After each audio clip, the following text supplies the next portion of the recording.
Bonjour et bienvenue dans une nouvelle vidéo consacrée à la résolution de sujets bac. Ces sujets, vous les trouverez dans les annales de sujets SES sur le site ses.ac-versailles.fr. Aujourd'hui, nous traitons une partie 1 de l'épreuve composée, notée sur 4 points sur le chapitre Quelles sont les sources et les défis de la croissance économique. Il s'agit du sujet Asie 2023. Expliquer en quoi l'innovation peut s'accompagner d'un processus de destruction créatrice. Pour rappel, la partie 1, mobilisation de connaissances, stipule il est demandé au candidat de répondre à la question en faisant appel à ses connaissances acquises dans le cadre du programme. J'insiste, pour traiter la partie 1, il ne suffit pas de répondre par des définitions, par exemple ici, innovation et processus de destruction créatrice. Ce qui est attendu, c'est une réponse structurée, comportant des définitions bien sûr, mais prioritairement une ou plusieurs explications, notamment en économie des mécanismes, et si le sujet s'y prête ou l'exige de manière formelle, une ou plusieurs illustrations. Proposition de réponse.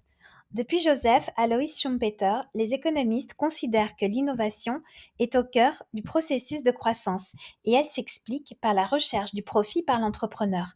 En effet, l'innovation lui permet pendant un certain temps d'être en situation de monopole sur le marché et donc de dégager une rente de monopole.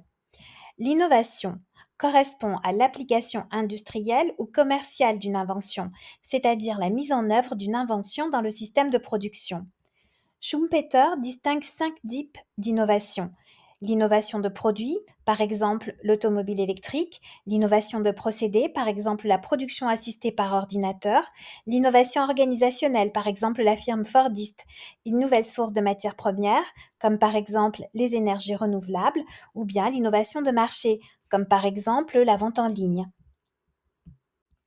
L'innovation est à l'origine d'un processus de destruction créatrice qui remodèle le tissu productif en faisant émerger de nouvelles activités économiques qui rendent obsolètes les plus anciennes. Par exemple, l'innovation de produits que constitue l'appareil photo numérique a détruit un certain nombre d'activités comme la fabrication des appareils argentiques, des pellicules photo, l'impression des photos en magasin, mais elle crée de nouvelles activités comme la fabrication des appareils photo numériques, de cartes mémoire, d'ordinateurs, de logiciels de retouche de photos, etc. Jusqu'à présent, les créations d'activités et donc l'emploi l'ont emporté sur les destructions pour 3 raisons. Les secteurs qui se développent créent directement de l'activité, ils en créent aussi indirectement en amont et en aval de leur activité. Les gains de productivité augmentent le pouvoir d'achat et permettent le développement d'une demande qui s'adresse à de nouveaux secteurs.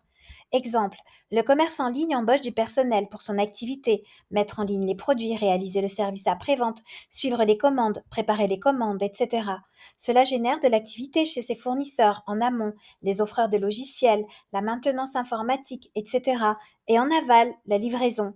Le commerce en ligne permet une baisse des prix des biens qui libère du pouvoir d'achat qui se dirige vers d'autres secteurs comme les services. Cette vidéo est à présent terminée et je vous retrouve très bientôt pour un nouveau sujet bac. Au revoir.